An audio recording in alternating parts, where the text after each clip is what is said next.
નમસ્કાર મિત્રો, મારી યુટ્યુબ ચેનલ ફિલોસોફી ફોર લાઈફમાં આપનું હાર્દિક સ્વાગત છે. આજે આપણે ધોરણ 11ના તત્વજ્ઞાન વિશે વાત કરીશું, જેમાં પ્રકરણ નંબર 1 તર્કશાસ્ત્રની સમજની વિસ્તૃત માહિતી મેળવીશું અને તેને સરળ ઉદાહરણ દ્વારા સમજવાનો પ્રયત્ન કરીશું. જો તમે મારી ચેનલને સબસ્ક્રાઇબ ના કરી હોય તો તેને સબસ્ક્રાઇબ કરી દેજો અને મારા વિડીયો જો તમને ગમે તો તેને લાઈક કરી, કોમેન્ટ કરી અને પોતાના મિત્રો સાથે શેર કરવાનું ના ભૂલશો. તો ચાલો આપણે આગળ જઈએ. તો પહેલું છે તર્કશાસ્ત્રનો અભ્યાસ વિશે. તો આપણી સમક્ષ એક પ્રશ્ન આવે છે, તર્કશાસ્ત્ર એક શાસ્ત્ર છે કે વિજ્ઞાન? તર્કશાસ્ત્ર એક શાસ્ત્ર છે કે વિજ્ઞાન? તો તેના માટે વિજ્ઞાનની એક વ્યાખ્યા આપી છે કે વિજ્ઞાન એટલે પદ્ધતિસરના અભ્યાસ દ્વારા પ્રાપ્ત થતું અમુક ચોક્કસ વિષયનું એકત્રિત અને વ્યવસ્થિત જ્ઞાન. જ્યારે પણ આપણને કોઈ વિષયનું ચોક્કસ એકત્રિત વ્યવસ્થિત જ્ઞાન આપવામાં આવે ત્યારે તેને આપણે વિજ્ઞાનમાં સમાવેશ કરી શકીએ. એટલે જ કીધું વિજ્ઞાન એટલે પદ્ધતિસરના અભ્યાસ દ્વારા પ્રાપ્ત થયેલું અમુક ચોક્કસ વિષયનું એકત્રિત અને વ્યવસ્થિત જ્ઞાન. આ વ્યાખ્યાને આધારે આપણી સમક્ષ 4 બાબતો જોવા મળે છે. એક છે વિજ્ઞાનનો અભ્યાસ વિષય નિશ્ચિત હોય છે, એટલે કે વિજ્ઞાનનો અભ્યાસ વિષય નક્કી હોય છે, ફિક્સ હોય છે. ત્યારબાદ છે વિજ્ઞાન તેના અભ્યાસ વિષય અંગે માહિતી આપે છે, એટલે કે વિજ્ઞાન જેના વિશે અભ્યાસ કરવાની છે તેની માહિતી આપે છે. ત્યારબાદ છે ત્રીજો પોઈન્ટ, વિજ્ઞાન દ્વારા પ્રાપ્ત થતી માહિતી પદ્ધતિસરની હોય છે. વિજ્ઞાન દ્વારા જે માહિતી આવે છે અથવા રજૂ કરવામાં આવે છે એ પદ્ધતિસરની હોય, સ્ટેપ બાય સ્ટેપ હોય. જેમ તમે 9 અને 10માં વિજ્ઞાનના પ્રયોગો જોયા, જે તમને માહિતી આપવામાં આવતી હતી કેવી સ્ટેપ બાય સ્ટેપ પદ્ધતિસર રીતે આપવામાં આવતી હતી, તેમજ વિજ્ઞાનમાં દરેક માહિતી પદ્ધતિસર રીતે આપવામાં આવી હોય છે અને આ માહિતી પ્રમાણભૂત હોય છે. અને જ્યારે પ્રમાણભૂત માહિતી થાય છે ત્યારે જ એને વિજ્ઞાનમાં સમાવેશ કરવામાં આવે છે. એટલે કે પ્રત્યેક વિજ્ઞાનને તેનો અભ્યાસ વિષય નિશ્ચિત હોય છે, એટલે કે દરેક વિજ્ઞાનને પોતાનો અભ્યાસ વિષય નક્કી હોય છે, ફિક્સ હોય છે.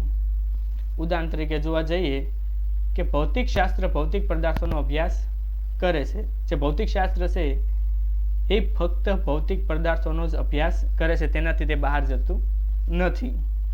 તે જ રીતે જીવશાસ્ત્ર જીવંત શરીરનો જ અભ્યાસ કરે છે. જે જીવશાસ્ત્ર છે જેટલા પણ જીવંત શરીરો છે એનો જ અભ્યાસ કરે છે. ત્યારબાદ છે અર્થશાસ્ત્ર આર્થિક પ્રવૃત્તિનો અભ્યાસ કરે છે. આર્થિક પ્રવૃત્તિ સાથે જે કાંઈ જોડાયેલું છે તે બધાનો અભ્યાસ અર્થશાસ્ત્રમાં કરવામાં આવે છે. ત્યારબાદ છે તર્કશાસ્ત્ર. તર્કશાસ્ત્ર એક વિજ્ઞાન છે, તેથી વિજ્ઞાનનો પણ એક અભ્યાસ વિષય છે અને તે તર્કશાસ્ત્રનો અભ્યાસ વિષય છે તાર્કિક વિચારણા. શું છે તર્કશાસ્ત્રનો અભ્યાસ વિષય? તાર્કિક વિચારણા. તમને અવારનવાર આ પ્રશ્ન પૂછાય છે કે તર્કશાસ્ત્રનો અભ્યાસ વિષય શું છે, અથવા તર્કશાસ્ત્રનો અભ્યાસ વિષય ખાલી જગ્યા છે, નીચેનામાંથી તર્કશાસ્ત્રનો અભ્યાસ વિષય શું છે જણાવો. તો તમારે લખવાનું છે કે તાર્કિક વિચારણા. આ તમારા માટે એક આઈએમપી પ્રશ્ન છે.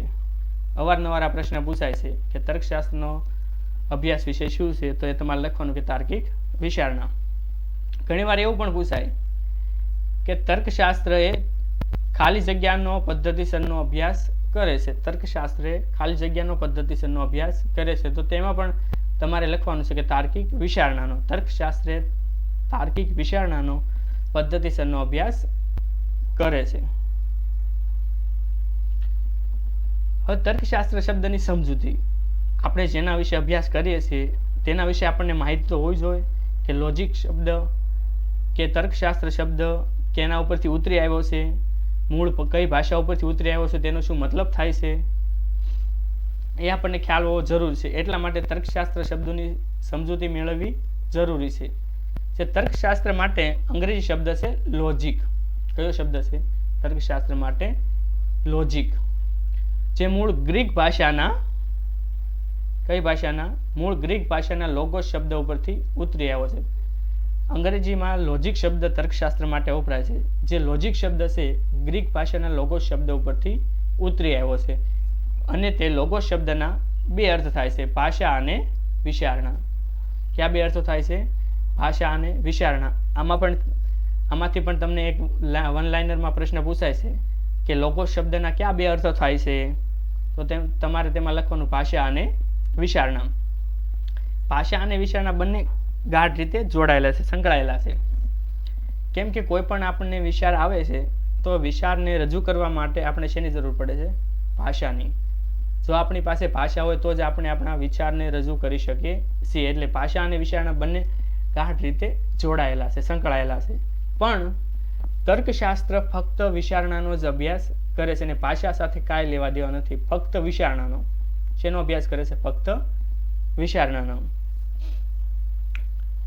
એટલે જ કીધું કે તર્કશાસ્ત્રમાં ભાષાનો નહીં પણ વિચારણાનો જ અભ્યાસ કરવામાં આવે છે. આમ તર્કશાસ્ત્રનો અભ્યાસ વિષય વિચારણા છે અને વિચારણા હંમેશા ભાષા દ્વારા જ વ્યક્ત થતી હોય છે. શેના દ્વારા વિચારણા રજૂ થાય? ભાષા દ્વારા. એરિસ્ટોટલ તર્કશાસ્ત્રની વ્યાખ્યા આપતા જણાવે છે કે તર્કશાસ્ત્ર એટલે ભાષા દ્વારા વ્યક્ત થતી વિચારણાનું શાસ્ત્ર. એરિસ્ટોટલ તર્કશાસ્ત્રની વ્યાખ્યા આપે છે અને જણાવે છે કે તર્કશાસ્ત્ર એટલે ભાષા દ્વારા વ્યક્ત થતી વિચારણાનું શાસ્ત્ર. ભાષા દ્વારા જે કંઈ આપણા વિચારો રજૂ થાય છે તેનું શાસ્ત્ર એટલે કે તર્કશાસ્ત્ર, એરિસ્ટોટલ મુજબ. અને જ્યાં જે આપણને ક્યારેક વિચારણા શબ્દ રજૂ કરતો જોવા મળે તો ત્યાં આપણે જોવાનું, માનવાનું કે એનો મતલબ એમ જ થાય છે કે તાર્કિક વિચારણા. ભલે વિચારણા શબ્દ ખાલી આપેલો હોય પણ આપણે તાર્કિક વિચારણા એવું જ સમજવાનું છે. તો તર્કશાસ્ત્રનો અભ્યાસ વિશે તાર્કિક વિચારણા છે તો શું તર્કશાસ્ત્ર બધા વિચારોનો અભ્યાસ કરે છે? એવા તો આપણા મનમાં ઘણા બધા વિચારો આખા દિવસમાં ચાલતા હોય છે. તો શું એ બધા વિચારોનો અભ્યાસ તર્કશાસ્ત્ર કરે છે? ના. તર્કશાસ્ત્ર એવા છૂટા છવાયા વિચારોનો અભ્યાસ કરતો નથી. એક તર્કબંધ જે વિચાર ક્રિયાઓ છે, જે તર્કબંધ વિચાર ક્રિયાઓ છે તેનો જ ફક્ત અભ્યાસ કરે છે. એવા છૂટા છવાયા તરંગોનો એને કોઈ જાતનો કાંઈ અભ્યાસ કરતી નથી. એની સાથે કોઈ સાથે કાંઈ લેવા દેવા નથી. પણ જે વિચારો તર્કબંધ રીતે આપણને જોવા મળે છે તેનો જ અભ્યાસ કરે છે. એટલે જ કીધું કે તર્કશાસ્ત્રમાં તર્કબંધ વિચાર ક્રિયાનો જ અભ્યાસ કરવામાં આવે છે. તો એવો પણ પ્રશ્ન બની શકે કે તર્કશાસ્ત્રમાં કેવા વિચારોનો અભ્યાસ કરવામાં આવે છે? તો તમારે તેમાં લખવાનું કે તર્કશાસ્ત્રમાં તર્કબંધ વિચાર ક્રિયાનો અભ્યાસ કરવામાં આવે છે. ત્યારબાદ છે આપણે વિચારણા એટલે શું એ જાણવું પણ જરૂરી છે. આપણે કહીએ કે તર્કશાસ્ત્ર વિચારણાનો અભ્યાસ કરે છે તો વિચારણા એટલે શું? તો ત્યારે ડબલ્યુ જોન્સન જણાવે છે કે વિચારણા એટલે સત્ય જ્ઞાન પ્રાપ્ત કરવાના હેતુથી કરવામાં આવતી માનસિક પ્રવૃત્તિ. સત્ય જ્ઞાન પ્રાપ્ત કરવાના હેતુથી આપણે કોઈ પણ પ્રકારની માનસિક પ્રવૃત્તિ કરીએ છીએ તેનો સમાવેશ વિચારણામાં થાય છે. અને જે આ વિચારણા છે એ વિચારણાની શરૂઆત ક્યાંથી થાય? તો ત્યારે ડબલ્યુ જોન્સન જણાવે છે કે તાર્કિક વિચારણાનો આરંભ પ્રશ્નથી થાય છે અને તેનો અંત જવાબ આવતાથી પૂર્ણ થાય છે. અને તાર્કિક વિચારણાનો આરંભ પ્રશ્નથી થાય છે અને તેનો અંત જવાબ આવવાથી થાય છે. આપણે જોઈએ કે આપણા મનમાં એક પ્રશ્ન ઉદ્ભવે કે અત્યારે ઉનાળાના વેકેશનમાં આપણા ઘરેથી બધા પ્રવાસમાં જાય છે. કુટુંબના સભ્યો નેપાળ અને દાર્જિલિંગ પ્રવાસે જાય છે અને મારા મિત્રો કુલુ મનાલી પ્રવાસમાં જાય છે. તો આપણે કઈ જગ્યાએ પ્રવાસમાં જવું એ આપણા માટે પ્રશ્ન બની શકે. તો ત્યારે આપણે એમાં આગળ વિચાર કરીએ છીએ કે જો હું મારા મિત્ર સાથે પ્રવાસમાં જઈશ તો મારે કેટલાક બિનજરૂરી ખર્ચા ઉપાડવા પડશે. જે કેટલીક બાબતો મને ન ગમતી હોય છતાં પણ મારે કરવી પડશે. કેટલીક જવાબદારી માથે ઉપાડવી પડશે. સલામતીનો પ્રશ્ન રહેશે, મારી સલામતી માટે કોઈ નહીં હોય. અને આર્થિક ખર્ચ પણ મારે ઉપાડવો પડે છે. અને બીજી બાજુ જોવા જઈએ, જો મારા પરિવાર સાથે જઈશ તો આર્થિક પ્રશ્નની કોઈ જવાબદારી નહીં રહે. મારી સલામતી માટે પણ મારા ઘરના પરિવારના લોકો હશે. નેપાળની બધી મારા માટે નવા સ્થળો છે એટલે ફરવાની મજા આવશે. અને બધા પરિવારના લોકો સાથે હોય તો આનંદ તો હોય જ બધે. એટલે બંને બાજુ આપણે એક વિચારની આધારે બીજા વિચાર ઉપર જઈએ છીએ કે મારે પ્રવાસમાં કોની સાથે જવું, પરિવાર સાથે જવું કે મિત્ર સાથે જવું. તો બંનેના વિચારો આપણે એક વિચાર પરથી બીજા વિચાર ઉપર જઈએ છીએ. અને જ્યારે આપણે ફાઇનલ કરી દઈએ કે મારે મારા પરિવાર સાથે પ્રવાસમાં જવું છે ત્યારે આપણો વિચાર ક્રિયાનો અંત આવે છે. આપણને જવાબ મળી ગયો. આપણો પ્રશ્ન એ હતો કે મારે વેકેશનમાં કોની સાથે ફરવા જવું, તો આપણો જવાબ એ છે કે આપણે આપણા કુટુંબ પરિવાર સાથે પ્રવાસમાં જવું. તો એ આપણો જવાબ છે. એ જવાબ મળી જાય એટલે આપણે આપણી વિચાર ક્રિયા ત્યાં સ્ટોપ કરી દઈએ છીએ. એટલે કીધું કે તાર્કિક વિચારણાનો આરંભ પ્રશ્નથી થાય છે અને તેનો અંત જવાબથી આવે છે. અને આ ઉદાહરણ ઉપરથી પાંચ બાબતો આપણને જોવા મળે છે. એક છે તાર્કિક વિચારણા એક સક્રિય માનસિક પ્રક્રિયા છે. એટલે કે જ્યાં સુધી આપણને જવાબ ન મળે ત્યાં સુધી એ સક્રિય માનસિક પ્રક્રિયા આપણા મનમાં ચાલ્યા જ કરે છે. આ માનસિક ક્રિયામાં એક વિચારને આધારે તેની સાથે સંકળાયેલો અન્ય વિચાર જોડાય છે. જ્યારે પણ આપણા મનમાં માનસિક ક્રિયાઓ ચાલતી હોય ત્યારે એક વિચારની સાથે અન્ય વિચારો ઘણા બધા ચાલે છે કે વેકેશનમાં કોની સાથે ફરવા જવું, પરિવાર સાથે જાય તો સલામતીનો પ્રશ્ન કોઈ વાંધો નહીં આવે, આર્થિક પ્રશ્ન કોઈ નહીં આવે, મિત્ર સાથે જાય તો આર્થિક પ્રશ્ન રહેશે, કોઈ સલામતી માટે કોઈ નહીં હોય. એવા અનેક વિચારો સાથે જોડાયેલા હોય છે. અને ઘણીવાર આપણી તાર્કિક વિચારણામાં આપણી માન્યતા કે મતનો આધાર અને તેના આધારે તારણો કાઢીએ છીએ. ઘણીવાર આપણી માન્યતા કે મતના આધારે પણ આપણે કેટલાક તારણો કાઢતા હોઈએ છીએ. ત્યારબાદ છે તાર્કિક વિચારણાનો આરંભ પ્રશ્ન કે સમસ્યાથી થાય છે અને જેનો ઉત્તર મળતા આ વિચાર ક્રિયા પૂરી થાય છે. જેમ આપણે ઉપર જોયું કે તાર્કિક વિચારણાનો આરંભ પ્રશ્ન કે સમસ્યાથી થાય છે અને જેનો ઉત્તર મળતા આ વિચાર ક્રિયાનો અંત આવે છે. અને આ તાર્કિક વિચારણા કાળજીપૂર્વકની અને સાતત્યપૂર્ણ હોય છે. જે આ વિચાર ક્રિયા છે એ કાળજીપૂર્વકની અને સાતત્યપૂર્ણ જોવા મળે છે. બીજું છે એક તાર્કિક વિચારણાને તર્કશાસ્ત્રમાં શું કહેવામાં આવે છે? અનુમાન. વિચારણાને તર્કશાસ્ત્રમાં અનુમાન તરીકે પણ ઓળખવામાં આવે છે. બીજી બાબત છે અનુમાન એક કેવી પ્રક્રિયા છે? માનસિક પ્રક્રિયા છે. કેવી પ્રક્રિયા? અનુમાન એક માનસિક પ્રક્રિયા છે. જ્યારે દલીલ અનુમાનની શાબ્દિક રજૂઆત છે. જે વિચારણા છે વિચારણાને અનુમાન પણ કહેવામાં આવે છે. જે અનુમાન છે એક માનસિક પ્રક્રિયા છે. જે મનમાં ને મનમાં ચાલતી પ્રક્રિયા છે. અને જ્યારે અનુમાનને શાબ્દિક રજૂઆત કરવામાં આવે ત્યારે તે દલીલમાં રૂપાંતર થાય છે. જે ભાષા કે વાણી કે લેખન દ્વારા રજૂ કરવામાં આવે છે.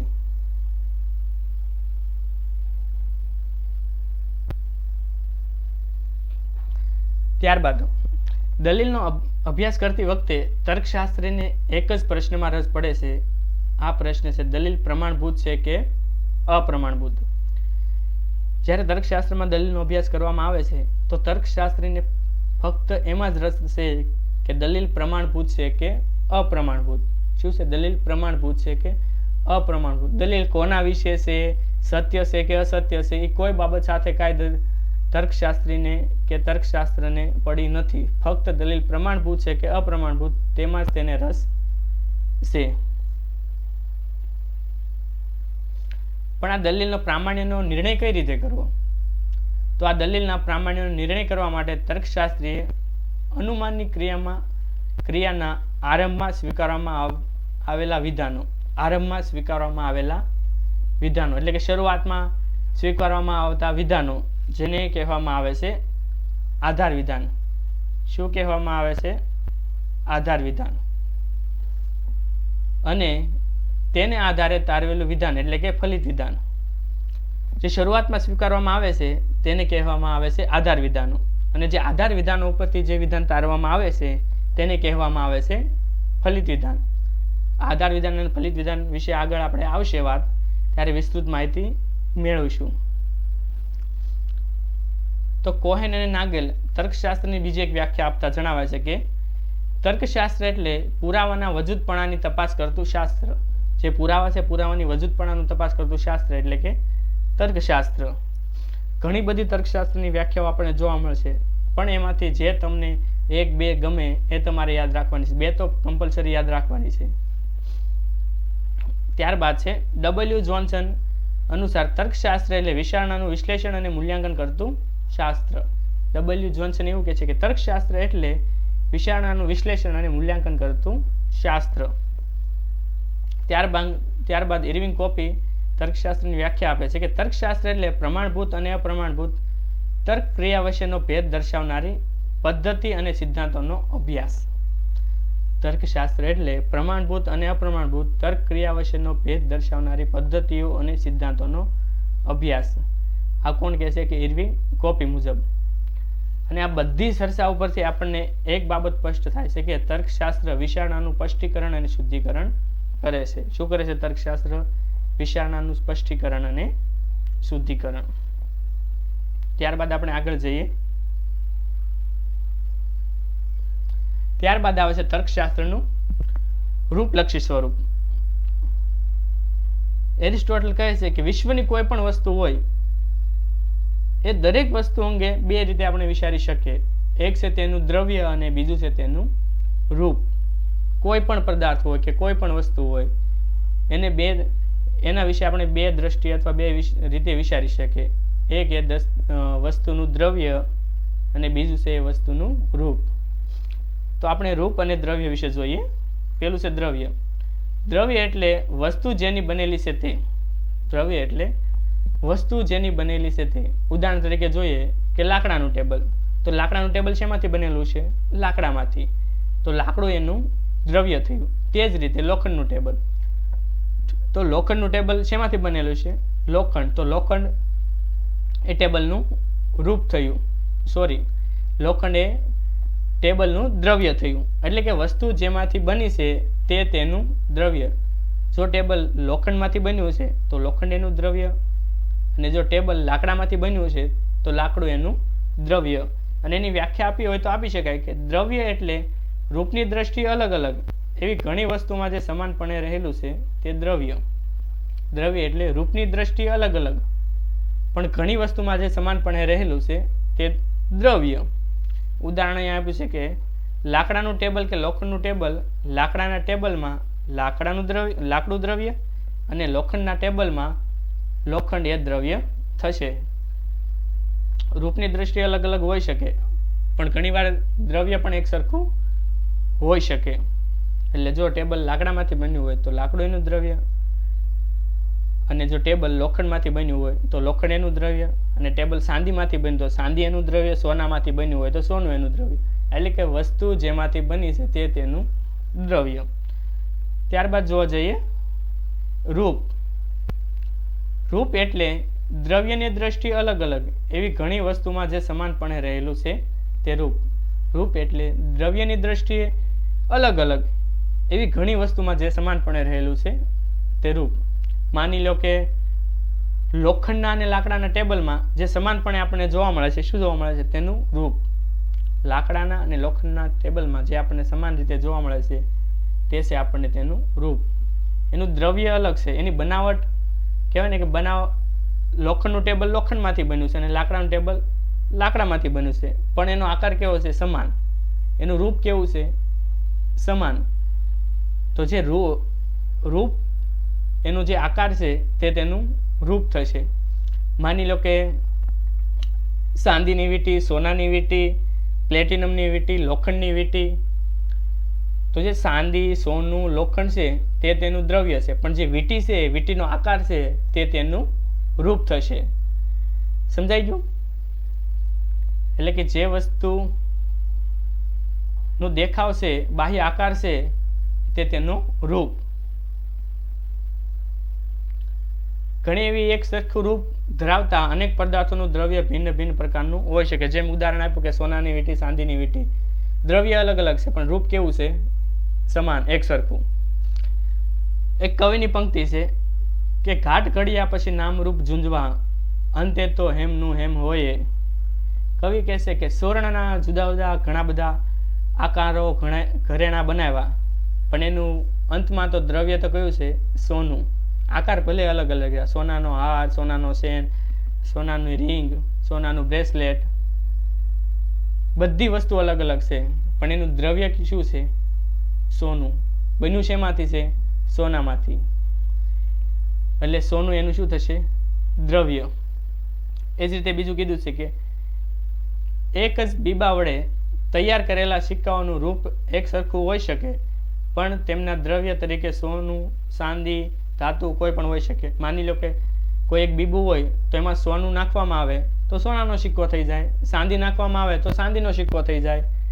એટલે ઘણીવાર એકને એક બીબામાં ઘણા બધા દ્રવ્યો હોઈ શકે. ત્યારબાદ જોવા જઈએ કે તાર્કિક વિચારણા એ તર્કશાસ્ત્રનો અભ્યાસ વિશે, જેમ આપણે આગળ જોયું કે તર્કશાસ્ત્રનો અભ્યાસ વિશે શું છે? તાર્કિક વિચારણા. અને તર્કશાસ્ત્રમાં થતી આ તાર્કિક વિચારણા દલીલ કે અનુમાન રૂપે જોવા મળે છે. જે આ તાર્કિક વિચારણા છે એ આપણને દલીલ કે અનુમાન રૂપે જોવા મળે છે. પણ દલીલનો અભ્યાસ કરતી વખતે તર્કશાસ્ત્ર દલીલના વિષય તરફ દુર્લક્ષ એટલે કે દૂર રહે છે. તર્કશાસ્ત્રીઓ છે જે દલીલના વિષય છે, દલીલનું રૂપ, તેનાથી દૂર રહે છે. ફક્ત તેના રૂપને જ લક્ષમાં લેશે અથવા તર્કશાસ્ત્રને દલીલના રૂપમાં જ રસ છે, એને વિષય સાથે કોઈ લેવા દેવા નથી. એટલે જ કીધું છે કે કેવળ દલીલના રૂપને જ લક્ષમાં લેશે, એના વિષય સાથે તર્કશાસ્ત્રીઓને કાંઈ લેવા દેવા નથી અથવા તર્કશાસ્ત્રને કાંઈ લેવા દેવા નથી. અહીંયા આપણી સમક્ષ ઉદાહરણો મૂક્યા છે કે સર્વ કવિઓ કલ્પનાશીલ છે. બીજું વિધાન છે સર્વ દાક્તરો દયાળુ છે. શું કીધું છે કે સર્વ કવિઓ કેવા છે?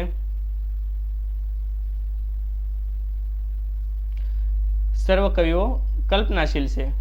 અને બીજું ઉદાહરણ છે કે સર્વ દાક્તરો દયાળુ છે. ત્રીજું ઉદાહરણ સર્વ સંતો પરોપકારી છે. આ બધા ઉદાહરણમાં આપણને કેટલીક બાબતો સમાન જોવા મળે છે. આ વિધાનની શરૂઆત શેનાથી થઈ છે? સર્વથી અને પૂર્ણાહુતિ સેથી. આ બીજું વિધાન. બીજા વિધાનની શરૂઆત શેનાથી થઈ છે? સર્વથી અને એનું પૂરું સેથી. આ ત્રીજા ઉદાહરણમાં પણ શરૂઆત શેનાથી થઈ છે? સર્વથી અને પૂરું શેનાથી થયું છે? સેથી. આ ત્રણેય વિધાનો છે આપણી સમક્ષ. એ ત્રણેય વિધાનોનું રૂપ કેવું છે? રૂપ સમાન છે પણ એનો વિષય અલગ અલગ છે. એટલે કે જો આ નીચે આપણી સમક્ષ રજૂ કર્યું છે કે ત્રણેય ઉદાહરણોમાં જે આપણને જોવા મળે સર્વ અને સે, આ બાબત ત્રણેય ઉદાહરણોમાં આપણને સમાન જોવા મળે છે. વિષય ભલે અલગ અલગ રહે, આ એનું વિષય છે, આ વિષય છે, આ વિષય છે, વિષય અલગ અલગ છે પણ એનું રૂપ કેવું છે? સમાન છે. બીજું ઉદાહરણ આપ્યું છે કે જો વિદ્યાર્થીઓ વાંચે છે તો તે પાસ થાય છે. બીજું ઉદાહરણ જો શિક્ષકો અભ્યાસનિષ્ઠ બને છે તો વિદ્યાર્થીઓને શિક્ષણમાં રસ જાગે છે. અને ત્રીજું વિધાન છે કે જો પરિશ્રમ કરશો તો સફળતા પ્રાપ્ત થશે. આ ત્રણેય ઉદાહરણોમાં પણ આપણે જો અને તો, આમાં પણ જો અને તો, આ ઉદાહરણમાં પણ જો અને તો, ત્રણેય ઉદાહરણમાં આપણને જો તો સમાન રીતે જોવા મળે છે. એનું રૂપ કેવું છે? સમાન. જો તોથી એટલે કે એનું રૂપ કેવું છે? સમાન. એના વિષયો અલગ અલગ છે. તે જ રીતે કાં તો વિવેક ફરવા જશે અથવા વાંચવા બેસશે. બીજું ઉદાહરણ છે કાં તો રાજેશ નોકરી કરશે અથવા વ્યવસાય કરશે. કાં તો બ્રિટન જશે અથવા જર્મની જશે. અને આ પછીનું ઉદાહરણ છે જે છે કાં તો અથવાથી રજૂ થયેલું છે. ત્યારબાદ છે વિચારણાનો વિષય અને રૂપનો ભેદ સમજાવતા લાટા અને મેકબેથ. લાટા અને મેકબેથ નામના બે ફિલોસોફરો છે જે આપણી સમક્ષ રજૂ કરે છે કે આપણે જે રીતે વિચારીએ છીએ તે વિચારણાનું રૂપ છે અને જેના વિશે વિચારીએ છીએ તે વિચારણાનો વિષય છે. આપણે જેના વિશે વિચારીએ છીએ તે વિચારણાનો વિષય છે, પણ કેવી રીતે વિચારીએ છીએ તે વિચારણાનું રૂપ થશે. શું થશે? વિચારણાનું રૂપ. માની લો કે હું કોઈ વિદ્યાર્થી વિશે વિચારતો હોઉં તો વિદ્યાર્થી વિશે વિચારતો હોઉં તે વિદ્યાર્થી થશે વિષય, પણ કેવી રીતે વિચારું છું તે થશે વિચારણાનું રૂપ.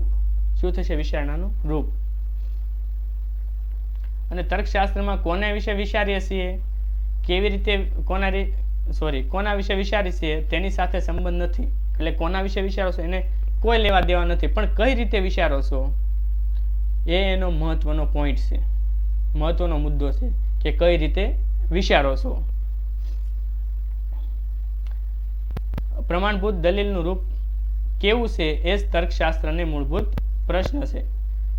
જે દલીલ છે કેવી છે એ સાથે કાંઈ લેવા દેવા નથી, પણ દલીલ પ્રમાણભૂત છે તો એનું રૂપ કેવું છે એની સાથે તર્કશાસ્ત્રને સંબંધ છે. એક ઉદાહરણ આપ્યું છે કે સર્વ વૈજ્ઞાનિકો કુશાગ્ર બુદ્ધિ ધરાવે છે. સર્વ વૈજ્ઞાનિકો કુશાગ્ર બુદ્ધિ ધરાવે છે. બીજું ઉદાહરણ છે, બીજું વિધાન છે સ્ટીફન હોકિંગ વૈજ્ઞાનિક છે. શું છે સ્ટીફન હોકિંગ? વૈજ્ઞાનિક. આ બંને વિધાનો છે શું છે? આધાર વિધાનો. બંને વિધાનો આધાર વિધાનો છે અને બે આધાર વિધાનો ઉપરથી જે આ ત્રીજું વિધાન તાર્યું છે એ છે ફલિત વિધાન, જેની આગળ વિસ્તૃત માહિતી આવશે, પણ આપણે ત્યારે ઉપર છેલ્લું જોઈ લઈએ. બે આધાર વિધાનો કે સર્વ વૈજ્ઞાનિકો કુશાગ્ર બુદ્ધિ ધરાવે છે અને બીજું આધાર વિધાન છે સ્ટીફન હોકિંગ વૈજ્ઞાનિક છે, અને તેના આધારે ફલિત વિધાન જે તારવામાં આવે છે કે સ્ટીફન હોકિંગ કુશાગ્ર બુદ્ધિ ધરાવે છે. તો આ જે દલીલ છે એ દલીલનું રૂપ આપણી સમક્ષ અહીંયા રીતે રજૂ કર્યું છે કે વૈજ્ઞાનિકો માટે એસ, કુશાગ્ર બુદ્ધિ માટે કે, સ્ટીફન હોકિંગ માટે એચ, વૈજ્ઞાનિકો માટે એસ, જ્યાં અહીંયા ઉપર આપણને એસ ધાર્યો હતો, એટલે જ્યાં જ્યાં વૈજ્ઞાનિકો આવે ત્યાં અહીંયા આપણે એસ ધાર્યો, એટલે જ્યાં જ્યાં વૈજ્ઞાનિકો આવે ત્યાં એસ જ આવવો જોઈએ. અને કુશાગ્ર બુદ્ધિ માટે આપણે કે ધાર્યો હતો, એટલે બીજે કોઈ પણ જગ્યાએ કુશાગ્ર બુદ્ધિ આવે ત્યાં પણ આપણે કે જ મૂકવાનો. એટલે તર્કશાસ્ત્રીને આ વિષય સાથે કોઈ લેવા દેવા નથી, પણ આ રૂપ કેવું છે એમાં જ તર્કશાસ્ત્રને રસ છે કે તર્કશાસ્ત્રનું રૂપ બરોબર હોવું જોઈએ. પછી બીજું ઉદાહરણ આપ્યું કે જો નેહા સરસ્વતીનું પૂજન કરે તો નેહાને વિદ્યા પ્રાપ્ત થશે. બીજું વિધાન છે નેહા સરસ્વતીનું પૂજન કરે છે. શેનું પૂજન કરે? સરસ્વતીનું. તેથી આ 3 ડોટને શું કહેવામાં? તેથી નેહાને વિદ્યા પ્રાપ્ત થશે. જ્યાં પહેલું છે નેહા સરસ્વતીનું પૂજન કરશે, એક સાદું વિધાન છે જેના માટે આપણે પી ધારીએ, અને બીજું વિધાન છે નેહાને વિદ્યા પ્રાપ્તિ થશે, એના માટે આપણે ક્યુ ધારીએ. તો નેહા સરસ્વતીનું પૂજન કરે છે, બીજું વિધાન કેવું છે કે નેહા સરસ્વતીનું પૂજન કરે છે, એના માટે શું ધાર્યું? પી. અને તેથી 3 ડોટ એટલે કે તેથી નેહાને વિદ્યા પ્રાપ્ત થશે, જ્યાં અહીંયા આપણે ક્યુ ધાર્યું છે તો અહીંયા શું આવશે? ક્યુ. તે જ રીતે જો તમે વાંચશો તો તમે પાસ થશો. તમે વાંચો છો તો તેનો મતલબ કે તમે પાસ થશો. આ બંને દલીલના વિષયો અલગ અલગ છે, પણ બંને દલીલનું રૂપ કેવું છે? સમાન. આ દલીલનું રૂપ પણ એ જ થશે કે જો પી તો ક્યુ, પી તો તેથી ક્યુ. જે આ રીતે થયું એ જ છે. જો પી તો ક્યુ, પી તેથી ક્યુ. આ બંને દલીલના રૂપ કેવા છે? સમાન. તો તર્કશાસ્ત્રને આ રૂપ સાથે જ લેવા દેવા છે, દલીલના વિષય સાથે કોઈ લેવા દેવા નથી. ત્યારબાદ બીજા 2 ઉદાહરણો આપ્યા છે. કાં તો રશ્મિ નોકરી કરશે અથવા રશ્મિ વ્યવસાય કરશે. રશ્મિ નોકરી કરશે એના માટે આપણે પી ધારી લો.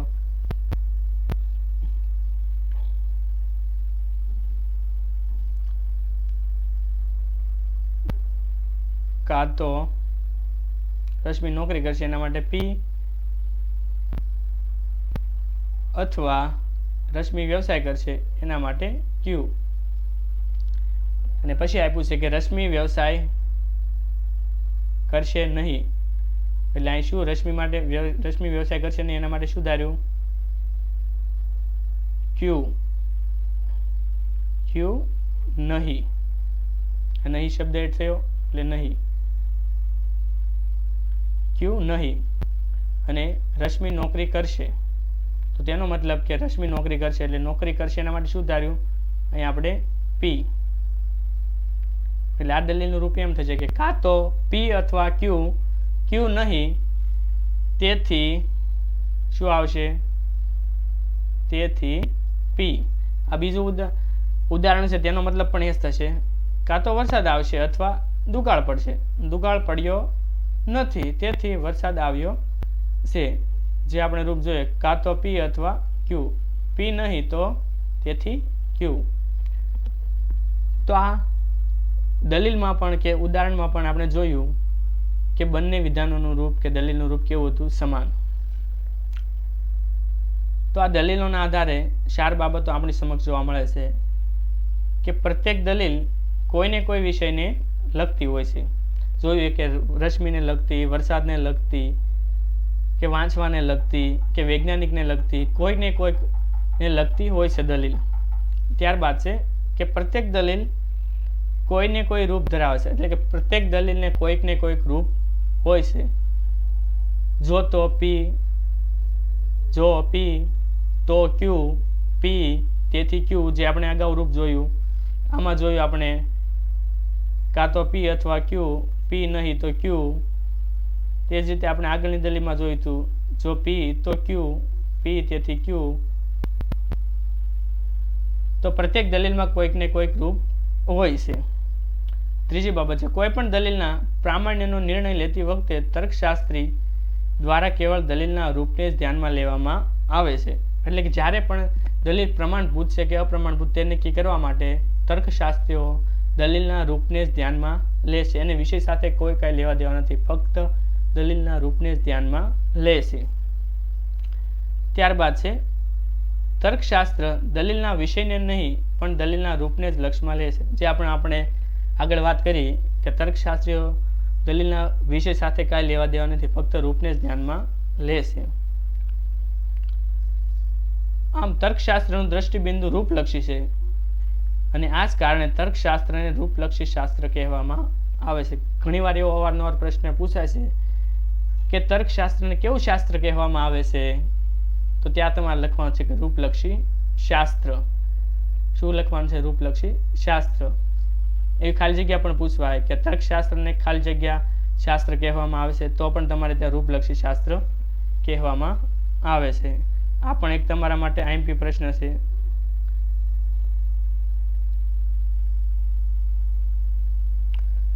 તો બસ આજના લેક્ચરમાં આપણે આટલું રાખીએ. પછી બીજીની માહિતી છે જે આપણે આવતા લેક્ચરમાં જોઈશું.